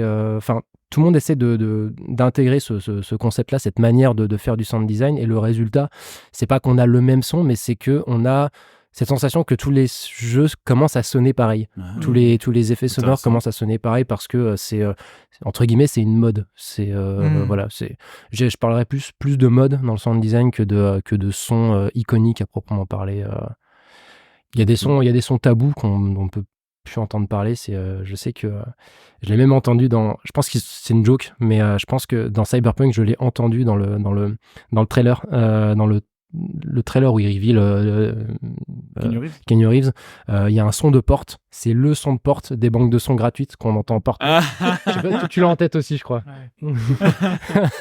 Et Ok. celui-là, quand on... Non, c'est un un truc un peu Oui, comme d'accord. ça, quoi. Mais c'est vraiment le son que tu trouves si tu fais une recherche bruit de porte, science, Sur Wikipédia, SF, le petit tu vas trouver celui-là dans tous les trucs là et tu l'as entendu de partout. Et ça, c'est un son, si je l'entends dans une grosse production, je pense que je pète un câble. Par contre, par contre, l'éponge. non, j'en pète un câble parce que je l'ai trop entendu. Mais par contre, ce qui peut arriver, c'est plutôt une question une réflexion qu'ont les professionnels du son. C'est-à-dire que les professionnels du son, les monteurs son, les sound designers, etc., travaillent beaucoup avec des banques de sons commerciales. Et ça peut arriver dans le cinéma, dans le jeu vidéo aussi, que le sujet dont on parlait tout à l'heure, que des fois, on n'a pas beaucoup de temps. Ouais. Ah oui. Donc souvent, on utilise des sons, ça peut arriver qu'il y ait des sons qui sont préfaits. Pour les trucs mineurs, peut-être, des choses. Oui, souvent c'est pour les Notable. trucs mineurs, où voilà, c'est vraiment la solution de la dernière chance. Oui, mais, ou alors c'est dans mon cas, c'est par exemple pour les spectacles. Ouais. Tu vois, pour les spectacles, c'est quelque chose qui va être juste un soir, tu vois, Oui, 15 voilà. jours, pendant 15 jours. Là, je peux pas créer les sons, c'est impossible. tu te fais violence, tu te sens j'ai mal, trois- tu te dis, ouais, je suis obligé, mais j'ai pas le choix. obligé d'aller Ouais. de taper dans les banques. Par contre, tu essaies de quand même de broder, tu vois, de faire des mélanges, de faire des trucs quand même. Voilà. Et ça arrive si, taf, quoi. si un jour vous allez voir un film au cinéma avec vraiment un monteur son, vraiment un sound designer qui a potassé beaucoup de films, beaucoup de cinéma. Il serait capable de vous dire pendant le film, ça c'est la Sound IDs, librairie numéro 8, le son steps du truc là, je l'ai utilisé 20 Ah ouais. Bon, il n'y a pas c'est- de trucs aussi cultes, en tout cas. C'est pas les trucs aussi cultes, mais c'est plus dans le entre guillemets dans les bas-fonds des Nerd du des son. nerds du son. On ouais. est capable d'identifier. Il y a des jeux, Hogwarts Legacy, etc., où des fois j'étais là, mais ça c'est Boom Librairie, Arcane Force, numéro 3, machin. Je fais, c'est celui-là, tu vois. Et les nerds du son, ça rime avec. Ardisson. Ah là Oh là là là là. Je l'ai attrapé en vol. Et oui, parce que si vous ne connaissez pas l'émission, il y a une petite surprise en plus, parce qu'on leur file les questions avant. On a nos invités pour qu'ils aient le temps un peu de préparer, de voir, d'agrémenter leurs réponses. Mais il y a la surprise du moment Ardisson. Et là, il me regarde. Qu'est-ce que c'est? À quelle sauce on va être mangé? Déjà, il y a son dedans, donc ça peut Il y a pas son être, ça dedans, peut pas être pire. mais bon, C'est vrai. c'est une interview un petit peu décalée. Et là, j'ai voulu en faire une avec, en lien avec nos invités et leur spécialité, puisque c'est l'interview Mélodie du bonheur. La mélodie du bonheur, vous connaissez? Da na na na na na na na na na na na na. Ah, Je vous dis rien. Ok, J'ai pas la- donc j'ai l'air ridicule. J'ai pas la- Yann a dit oui, Do, oui, le do, il a bon do, rayon de soleil d'or, etc. Ah, je ferai toute la gamme en Je la connais même pas. La mélodie du bonheur. La d'accord. mélodie du bonheur. Ouais, être dans la Comédie note des musicale des de années. l'émission. Ah non, mais une comédie musicale des années. Ouh, avec Julie Andrews. Enfin bref. J'ai Et l'impression donc- de pas être assez heureux pour ne pas connaître cette Non, mélodie. t'es pas assez vieux. Merci de me le rappeler. Voilà. Ouais, c'est toujours agréable. Non, en fait, les paroles, en fait, elle reprend la gamme et à chaque fois, elle prend, tu vois, le do, Ouais. il a bon do, etc. Et nous. Comme les trois petits chats, quoi. Ouais, il y a un côté comme ça. Ouais. Donc là, du coup, à quel type de... Oh oui. on a chacun ses Moi, références. je crois qu'on va y aller, Slimane. on va le Ah laisser. ouais. Bah, cette émission, bordel. Trois petits chats, ça me parle en tout cas. Plus que la mélodie du bonheur. Alors, à quelle production pourriez-vous tourner le do? Ça y est, vous on l'avez, commence à ça y est, le c'est voir, bon. ouais. Donc, il y a Donc, 9 à quel questions. type de production pourriez-vous tourner le do? Oh, Superman. Ah ouais. Parce que la mélodie, je crois qu'elle est, je crois que la tonalité du morceau est en do majeur, je crois. Ah, il l'a pris Ouais. premier degré, Très bien. Oui, c'est très Alors bien. là, Non, mais après, les réponses, J'ai genre, trouvé un. est-ce que vous pourriez... Alors, je reformule mon... Ah, t'es embêté maintenant. Est-ce que vous pourriez faire... Ah mais t'inquiète, je me rattrape à toutes les branches. Est-ce que vous pourriez faire, par exemple, une musique pour un film, ou un film, ou un jeu vidéo porno? Ah, moi, je fais tout, alors. Pseudo. Ou le sound design. Sound design, ah oui. Ouais, je sais faire que ça et la goutte d'eau. Il fallait la placer, ça coûte deux. Donc du coup, vous accepteriez n'importe quoi. Non, mais je dis ça. Ça dépend. Non, non, ça c'est pas dépend. le projet, Ça c'est pas le dépend le projet. chèque en vrai. Après, il y a- Attends, parlons pas trop vite. Ça dépend des projets, chèque. j'ai plein d'histoires à raconter, mais bon, pas... Pour les pas trop bipèdes. Voilà, non, mais... Non, mais est-ce qu'il y a effectivement un type de truc Non, que c'est vraiment sûr vous que avez si pas t'as envie de si faire t'as un réalisateur nazi qui vient te voir et te dire ouais j'ai un super film, oh non. Oui, bien sûr. ouais. Voilà, tu vois, mais après non, oui, après les projets, il y a des projets. Si t'es pas en phase, moi ça m'arrivait sur certains projets, j'étais pas en phase du tout, je sentais pas le réalisateur ou je dis non, je laisse tomber quoi. Ouais. Ou les gens tu le prends pour des guignols quoi. Tu dis ils disent n'importe quoi. Les gens. Voilà. Moi, il vient de parler du sujet le plus important pour moi, c'est les gens. J'ai toujours tendance à penser que on peut faire un projet qui nous passionne pas. Si on le fait avec les bonnes personnes, ça va bien se passer et on peut trouver toujours des trucs sympas à faire. Par contre, le projet de tes rêves, le projet que tu as toujours voulu faire, tu le fais dans les pires conditions du monde, ça peut que te dégoûter. Ouais. Donc c'est au feeling. Ouais, mais bon, pas un porno quand même. Voilà, c'est un délire. Surtout en son, Non, tu dis ça, mais il y a des bruiteurs, oui. Des bruiteurs de. j'imagine. Style années 70 là, avec guitare wah-wah. Ouais, voilà. C'est sympa. C'est ça, voilà. Ouais, ouais. On part Ouais. Pour la musique, ouais. Non, vous inquiétez pas, je fais juste du. C'est la période. C'est flou, c'est pas pour rien. On a des idées. Quels sont les musiciens que vous admirez? Oh la vache! Ah non, c'est travaillé quand même. Ouais. Donc quels sont les musiciens que vous admirez? Moi, j'aime beaucoup Danny Elfman, Ouais. que j'ai eu le grand honneur de voir en live. Ouais. Et il repasse Compositeur d'ailleurs de Tim Burton. Ouais, compositeur de Tim Burton. D'ailleurs, il repasse à Paris en décembre. 2024 J'ai pour vu ceux qui l'annonce. écoutent le podcast. Putain. J'ai vu l'annonce, ouais. Et John Williams, forcément. Après, oui, c'est... C'est la moi- carte facile. John Williams, on n'ose pas la Ouais, passer. ouais. des fois. C'est la carte facile, mais elle est tellement Mais évidente. oui, mais c'est évident. Mais moi, c'est vraiment quelqu'un qui m'a beaucoup inspiré, c'est Danny Elfman. Au niveau musique de film, je parle. Mhm. Niveau musique de film, après, bon, il y a tout le reste, hein, mais parce que comme je disais, moi, je viens à la base du rock et tout ça, donc Ouais. moi, c'était vraiment... Et lui aussi d'ailleurs. Hein. Oui, lui aussi. Oui. Le groupe, Lui aussi, ouais. C'est pour ça que même au niveau de moi, quand j'ai connu Elfman à l'époque, qui commençait et tout ça, de savoir que lui, en fait, il venait du rock et tout, c'était quand même quelque chose parce que c'était un mec qui a pas été pris au sérieux. Hein. Il a pas été pris au sérieux. On voulait pas qu'il compose pour le cinéma. C'est Tim Burton qui l'a dit non, il faut qu'il y soit. Il s'est battu, le mec. Hein. Il s'est battu. Et un gars comme ça, ouais. Et sinon, ouais, au niveau musique, c'est tellement vaste. Moi, mes influences, après, c'est les Pink Floyd, les Led Zepp, les Radiohead et tout ça, quoi. Mais au niveau musique, ouais, c'est... Si j'en avais un, ça serait Elfman ou... ouais. Slimane. En musique de film, j'aurais tendance à dire Michael Giacchino. Ah ouais, oh là là. Oui. Parce que voilà, j'adore sa manière de travailler, j'adore sa sensibilité artistique et il travaille incroyablement vite et bien. Relativement récent en plus. Relativement récent, ouais. Et en plus c'est un jeune compositeur. Et c'est vraiment quelqu'un qui joue aussi sur la mélodie. Hein. Ouais, exactement. Et ça, il joue très sur rare. la thématique. Sur la thématique, et ça c'est de plus en plus rare dans le cinéma. Ouais. Puis l'exploit qu'il a réalisé sur Rogue One est assez impressionnant, quoi. Il est arrivé à 5 semaines avant la fin du projet. Et en 4 semaines, il a tout recomposé, tout fait arranger, tout fait enregistrer. Et c'est un des Star Wars hors John Williams où il y a le plus de thèmes. Il y a je sais pas combien de thèmes dans Rogue One et c'est impressionnant, quoi.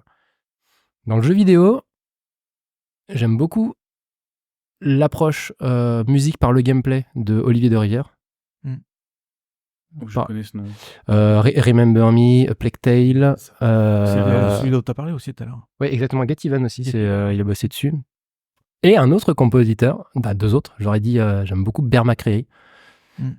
Il a bossé sur Walking Dead, il a fait Black Sails, il a fait God of War. Galactica. Battlestar Galactica. Je l'ai connu avec je l'ai découvert avec Battlestar Galactica. La saison 4 avec ce morceau de Jimi Hendrix qui est dispatché un petit peu en teasing. Jack McCreary, ouais, c'est vraiment... Ouais, voilà. Giacchino d'ailleurs a fait de la musique de jeux vidéo. Hein. Oui, il a fait les Medal of Honor.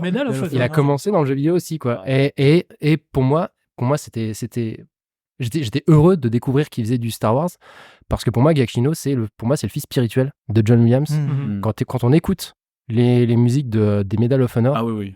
ça sonne Indiana Jones. Ouais. C'est incroyable. Mais il a commencé avec du Jurassic Park. Giacchino. Ouais, c'est le premier jeu Jurassic Park, c'est lui qui a fait la musique. Voilà. C'est comme ça qu'il est arrivé dans la Chez profession. DreamWorks Games, je sais Dans la pas comment profession. c'était, C'est marrant parce que j'ai parlé à plusieurs personnes de Medal of Honor, comme quoi c'est Spielberg qui était à l'initiative du truc. Ouais. Et souvent, les gens me disaient, je pense sans vraiment s'en rendre compte, ils faisaient en fait le lien entre Spielberg, John Williams, les morceaux de Medal of Honor et du coup Giacchino. Mais sans le savoir, quoi, c'est rigolo. C'est la même famille. Hein. Ouais, du coup, ouais. Giacchino était adoubé par John. D'accord. Ça m'étonne pas. Enfin, moi, mon vrai mon rêve de entre guillemets de fan et d'admirateur du travail de Giacchino, c'est officiellement que au moment où John Williams décide de poser la baguette, que Giacchino officiellement reprenne le relais. J'adorerais voir du Star Wars officiellement composé par niveau jeu vidéo. Moi, il y a un compositeur que j'aime beaucoup, c'est Jesper Kyd. Oh ouais. Jesper Kyd, c'est quelqu'un moi que j'avais suivi quand il était dans la démocine sur Amiga au début, et qu'il avait 18 ans, il devait avoir 18 ans à l'époque. Et il est suédois, je crois. Non, il est pas suédois, il est danois, je crois. Possible. Mais et en fait, c'est quelqu'un qui est parti comme ça de faire des démos sur ordinateur et tout ça. Et en fait, ça a été le compositeur de Hitman. Et il est allé aux États-Unis et il est resté aux États-Unis. Et après, a composé pour Assassin's Creed. Ouais. Pour moi, la meilleure BO d'Assassin's Creed, le 2, qui est fantastique. Tout est dit. Fantastique. Et il a bossé aussi sur Valhalla avec deux autres compositeurs. Il y a un dernier compositeur que j'aimerais bien faire partager parce qu'il je l'ai découvert assez récemment. D'ailleurs, c'est ma copine qui me l'a fait découvrir. Elle qui est fan de Final Fantasy. Donc je vais lui rendre hommage en partageant ce compositeur. C'est un compositeur japonais qui s'appelle Masayoshi Soken, qui a composé Final Fantasy XIV et Final Fantasy XVI récemment. C'est un mec qui taré de boulot. C'est un taré de boulot. Il a une imagination mais débordante. Il est capable de composer mais je ne sais pas combien de thèmes à la journée. Enfin c'est un puits à idées. C'est quelqu'un qui se prend en plus pas trop au sérieux. Quand il les voit en concert, il est capable de massacrer ses propres morceaux en live avec un automaton. Voilà, c'est quelqu'un qui est un peu loufoque. C'est l'archétype des compositeurs japonais qui font aussi de la musique rock, etc. Enfin voilà, c'est les mecs qui font un peu de ça. Travail. Exactement. Et petite anecdote, il était dans un état de santé assez grave pendant la composition de Final Fantasy XVI. Et malgré ça, il a réussi à faire un travail assez phénoménal. Il à l'hôpital, il voulait qu'on lui amène les trucs et tout. Et l'autre, stop. Et il voulait pas. Et mentalité japonaise, il voulait pas trop. Il voulait pas surtout en parler avec l'équipe de production parce qu'il voulait pas qu'ils entre guillemets prennent un peu pitié de son travail et qu'il soit plus tolérant avec ce qu'il leur livre. Juste parce qu'il était malade. Donc c'est une autre mentalité, c'est un peu c'est un peu hardcore, c'est un peu warrior, mais voilà, je voulais quand même le mentionner parce qu'il a un catalogue rien que sur FF14, il a un catalogue en heures de musique qui est impressionnant, et si vous connaissez pas Masayoshi Soken, allez écouter parce que c'est vrai qu'il est impressionnant. C'est fou furieux quoi.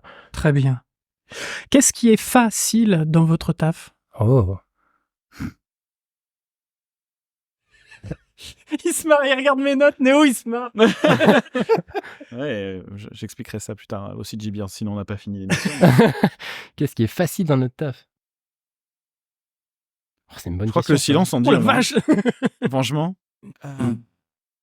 Après, faut quand même être honnête. En fait, moi, j'estime qu'on fait un métier qui est compliqué dans le sens où dans le sound design, on doit être au courant de tout. On doit comprendre comment fonctionnent tous les aspects du jeu. On a besoin de comprendre comment le jeu fonctionne d'un point de vue code, d'un point de vue game design. On doit connaître les règles du game design parce que sinon, on ne sait pas correctement faire nos sons. Ce qui est facile, je sais pas. Je pense que quand tu penses que c'est facile, t'es dans le mauvais chemin. En fait, tu vas dire, la plupart des fois où je me suis dit, ça va être simple de le faire. Et souvent, je me suis retrouvé devant des trucs mais pas possible. Non, mais c'est vrai, à chaque fois, maintenant, je ne le dis plus, ça. Tu vois, dans des prods, tu dis, mais ce morceau, il va être simple, tu dis, parce que bon, j'ai l'habitude. Mais en fait, non, il va se passer quelque chose et ce morceau, il va te faire chier. Tu vois, donc, au niveau des sons, hein, non, je pense pas qu'il y ait de... Souvent, c'est les feedbacks que tu penses les plus simples à faire, ou les sons les plus simples à faire qui, au final, tu te butes dessus. Et la plupart des sons dont tu es le plus fier, tu sais pas comment tu les as trouvés. Incroyable. Mais ce qui est facile, je pense, c'est... quand on commence à avoir un petit peu d'expérience, ce qui est facile, c'est juste l'organisation. En fait, une fois qu'on sait qu'on a notre rythme de travail et notre façon de travailler, je pense ce qui est facile, c'est d'organiser nos idées. Je pense que c'est la partie la plus facile, entre guillemets, dans le sens où on arrive à savoir plus facilement où on va. On est organisé, on est obligé, en fait. Donc, mais je sais pas toi, mais au voilà, niveau création. la plupart des trucs les plus fous que j'ai fait, je sais même pas comment je les fais. C'est souvent on teste des trucs au synthé où on tourne juste d'un petit quart de ton le réglage d'un plugin et on se retrouve avec un truc bizarre. On dit, C'est on bien enregistre. ça. Mais souvent c'est la règle, c'est comme ça qu'on travaille souvent en sound design quand on fait de la recherche de son, c'est qu'on branche de quoi enregistrer, on fait tourner l'enregistrement en boucle et c'est comme une impro en musique. Surtout en synthèse modulaire. En synthèse modulaire, on fait ça tout le temps. On teste des trucs parce que on pourra limite jamais retrouver ce petit effet, cette petite harmonique bizarre qu'on a trouvé. Et c'est le côté, je trouve, c'est la magie en fait. Dans ce qu'on fait, c'est la magie. Au niveau de la musique, moi j'ai réécouté des morceaux que j'avais fait. J'ai dit mais d'où elle m'est venue cette idée en fait. Et j'avais même essayé de reprendre pour une prod un morceau.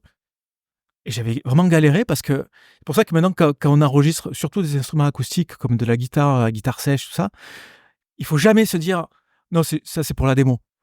Non. Ouais. Parce que ça m'est arrivé quelques fois, parce que je fais plus erreur, parce que c'est souvent la prise qui va rester. J'ai souvent fait des enregistrements dans des meilleures conditions, tout ça, et il y avait plus cette magie en fait qu'il y avait dans l'instant quand tu trouves l'idée, il y a quelque chose qui se passe. Il y a quelque chose. Donc c'est il y a une magie.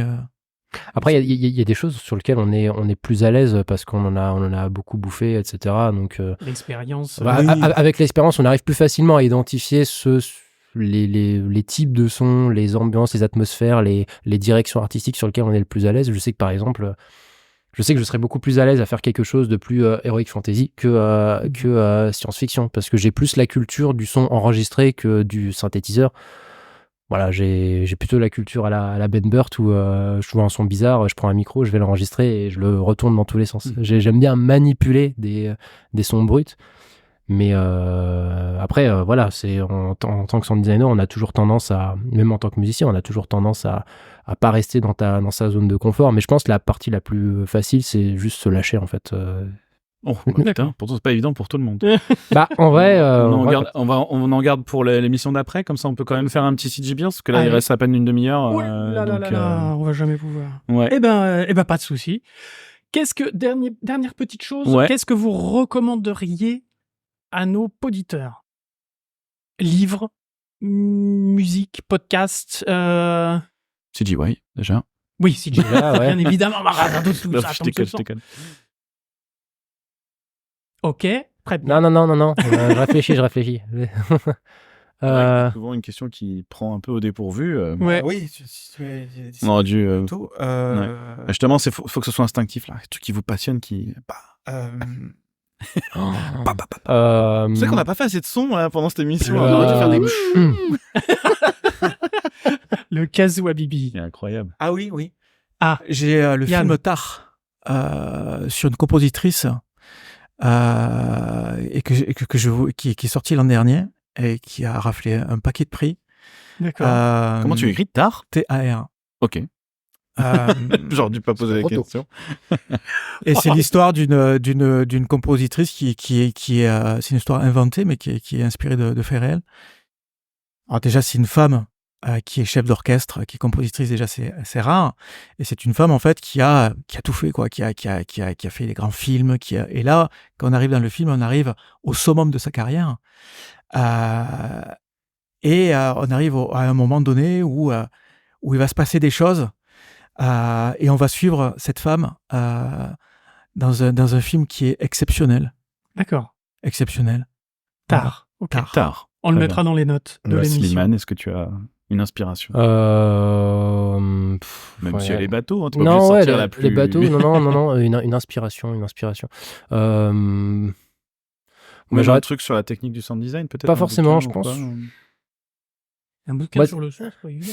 Un Ouais. bouquin- il y en a des bouquins sur les techniques du son, mais non, parce qu'en fait, là aujourd'hui, il y a plein de trucs qui me viennent en tête et c'est dur de faire un choix, quoi. En jeu vidéo, Mass Effect. En tant que fan de Star Wars, je m'attendais pas à trouver un truc aussi fou furieux, aussi riche et de mes souvenirs de joueurs, j'ai jamais été autant aussi attaché à des personnages virtuels, à m'être approprié un équipage, à pleurer la mort de personnages à cause de choix que j'ai fait et cette impression d'emmener des personnages virtuels au bout du monde et de se sentir responsable de ça et je sais pas, c'est pour moi c'est un voyage incroyable, quoi. Fantastique, et la musique est fantastique. Un voyage dans tous les Mass sens. Effect, c'est vraiment, Ouais. là, je te suis, hein, mais pour moi c'est pareil, c'est Sam une Hulick grande et- aventure. Grande aventure, et c'est vraiment un space opéra que tu vas suivre pendant 3 épisodes. Et Moi, dans Space j'avais- Opera, il y je- a opéra. Voilà, et que j'ai. Non, que mais j'ai- faut pas l'oublier aussi. Bah, dans le côté musique. D'accord. moi, à l'époque, je l'avais suivi, et je sais pas si toi tu l'avais suivi aussi quand c'était sorti, C'est Space. au fur et à mesure que c'était Ouais, sorti. ouais. Et c'était, on Ah non, attendait mais, le prochain Mass Effect, c'était Ouais. c'était Ouais, c'est fabuleux. Ok. Alors, moi, je voudrais recommander 2 choses. Parce que je fais des recommandations. Oui, C'est non, pas mais- quitte à faire, Allons-y, hein. bah, j'aime beaucoup la musique de film et tout ça. Il y a un podcast qui est Mhm. absolument incroyable, qui s'appelle Total Tracks. Ah, j'aime beaucoup, ouais. Je pensais qu'Yann, tu allais le. Je ouais. sais que tu J'aime l'écoutes en beaucoup plus. Total Tracks, Bah ouais. oui, Total Tracks. Qui est justement sur les musiques de films et aussi ils font un peu de jeux vidéo de temps en temps. Qui est vraiment super si vous aimez décortiquer les productions, les musiques, l'histoire des musiques ou l'histoire d'un musicien, etc. On parlait de Giacchino, ils ont fait, je sais Voilà. plus, 7, 8 Ils viennent émissions. de sortir, ouais. Voilà, sur Mm. toute la Toute la carrière carrière. de Giacchino et tout ça. Ah, mais j'avais pas vu. Oui, j'avais vu le premier, mais d'accord, il y en a 3 en fait. Ah non, mais 7. De 1h15. Ah non, mais c'est Ah oui, chapitre complètement- 9. Oui, non, oui, oui. mais- ou 9, voilà. Enfin Effectivement. bon, c'est absolument incroyable. Bourré d'anecdotes, de musique, de machin, c'est vraiment super bien. Et en plus, un des initiateurs de Total Tracks, qui s'appelle Monsieur Olivier Desbrosses, qui a le site Underscore, Ouais. aussi.fr, a eu l'incroyable bonne idée de faire une web radio qui s'appelle La Grande Évasion, Ouais. qui diffuse toute la journée, Ouais. non-stop, 24/7, de la musique, de films et de jeux vidéo. ça, c'est cool. Waouh. Et moi, j'avoue que là, je bosse à la maison et je mets La Grande Évasion en fond et c'est juste. Il fait un travail de bonheur. fou. C'est le meilleur moyen de faire des découvertes. Ah, mais en c'est plus, ouais. incroyable, incroyable. Et de temps en temps, je dis, Moi, j'ai putain, du c'est mal à quoi cette l'écouter. musique, ce J'ai du machin mal à l'écouter parce que quand j'écoute, je dis, oh, c'est bon, je suis obligé de regarder sur le Ah truc ouais. ce que c'est, quoi. C'est des formations professionnelles. Ouais. En fait, j'arrive pas à écouter Formation. La Grande Évasion. Il faut que, quand je l'écoute, voilà, je sois vraiment à l'écouter parce que il faut que je regarde ce que c'est, quoi. Ouais, ça a Je suis en tendance- train de ça- bosser aussi. Je peux Non, pas bosser, moi. Moi, ça a tendance. Déjà, nous, c'est un problème. Parce que ça, il faut en parler parce que c'est un sujet vraiment sérieux. Parce que le dilemme du compositeur et du sound designer, c'est contrairement à vous, on peut pas bosser avec de la musique. nous, on est bien emmerdés. Hein, parce que... Bon, en tout cas, on mettra tout ça dans les notes de l'émission et on salue les garçons de Total Tracks. Du coup, ça y est, c'est bon, je l'ai. Ah, ça J'en ai parlé tout à l'heure, mais s'il y a un truc que je peux recommander, c'est la chaîne YouTube de Marshall McGee. C'est un sound designer américain qui a bossé dans pas mal de gros studios et qui fait de la vulgarisation de sound design avec des techniques, des explications toutes bêtes de comment fonctionne un son grave, comment on fait un vaisseau spatial, des choses comme ça. D'accord. Et il fait des exemples en recréant des sons de A à Z et ça permet, sans forcément avoir beaucoup de connaissances techniques, de comprendre comment ça se passe. Quoi. Comment ça se fait Et il a une approche aussi un peu théorique et comment dire, analytique du son dans le jeu vidéo et c'est vraiment très chouette. Je le connais pas personnellement, hein, mais voilà. Eh bien, nous le recommandons. mais c'est également. pour ça que je fais pas de pub. C'est T'inquiète. c'est vraiment non. Même moi, en tant que professionnel, de temps en temps, j'apprends des trucs. Voilà, c'est cool. Là-dedans. Eh ben voilà. Merci beaucoup, messieurs, Slimane, Yann, d'avoir passé cette heure un peu plus. On est bavard, on est bavard. On va enchaîner sur le CG Beers, Tout à fait. qui va être un peu rapide. Désolé les patrobipèdes, mais bon, on va jusqu'à ce qu'on se fasse virer par le Giville. Mon petit Néo, mon petit Bibi, merci encore. Merci à toi, merci à vous, Slimane et Yann. C'est pas fini. Merci pour l'accueil, merci pour l'invitation, c'était cool. Et t'inquiète, tu nous diras merci pour les bières. Ah Bisous à tout le monde et à bientôt. Bye bye. Allez, bisous tout le monde. Bisous, Bibi.